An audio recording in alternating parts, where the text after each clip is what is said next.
കല്ലുമ്മക്കായ്ക്ക് ഇപ്പോൾ വൻ demand. Trawling നിരോധനം നിലവിൽ വന്ന് മത്സ്യലഭ്യത കുറഞ്ഞതോടെ ഫൈബർ വള്ളങ്ങൾക്കടിയിലെ കല്ലുമ്മക്കായ്ക്ക് വൻ ഡിമാൻഡ്.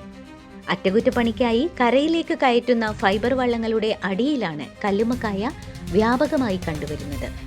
ബേപ്പൂർ ഭാഗത്ത് മാത്രമായി 5ഓളം യാർഡുകൾ പ്രവർത്തിക്കുന്നുണ്ട്.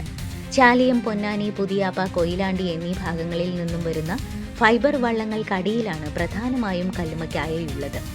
വള്ളങ്ങൾ കരയിലേക്ക് കയറ്റിയാൽ ആവശ്യക്കാർക്ക് യഥേഷ്ടം ശേഖരിക്കാം. മാസങ്ങളോളം കടലിലും പുഴയിലും നങ്കൂരമിടുന്ന ഫൈബർ വള്ളങ്ങൾക്കടിയിലും ബോട്ടുകളുടെ അടിയിലുമാണ് കല്ലുമ്മക്കായ രൂപപ്പെടുന്നത്. കാലവർഷം കനക്കുമ്പോൾ ശുദ്ധജലം കലർന്ന് പുഴയിൽ ഉപ്പിന്റെ അംശം കുറയുന്നതിനു മുൻപ് കരയിലേക്ക് കയറ്റുന്ന യാനങ്ങൾക്കടിയിൽ ഇവയുണ്ടാവും. ഈ മാസങ്ങളിൽ ഇളം പച്ച നിറത്തിലുള്ള കല്ലുമ്മക്കായയ്ക്ക് പകരം കറുപ്പ് നിറം കലർന്ന കല്ലുമ്മക്കായയാണ് കണ്ടുവരാറുള്ളത്. വലിപ്പക്കുറവുണ്ടെങ്കിലും ഉൾഭാഗത്ത് ആവശ്യത്തിന് ഇറച്ചി ഉണ്ടെന്നാണ് കല്ലുമ്മക്കായ ശേഖരിക്കുന്നവർ പറയുന്നത്. ഒരു വലിയ ഫൈബർ വള്ളത്തിനടിയിൽ 1 ക്വിന്റലിലധികം കല്ലുമ്മക്കായ കിട്ടാറുണ്ട്. ഇത്തരം കല്ലുമ്മക്കായകൾ ശേഖരിച്ച് വിൽക്കാറാണ് പതിവ്.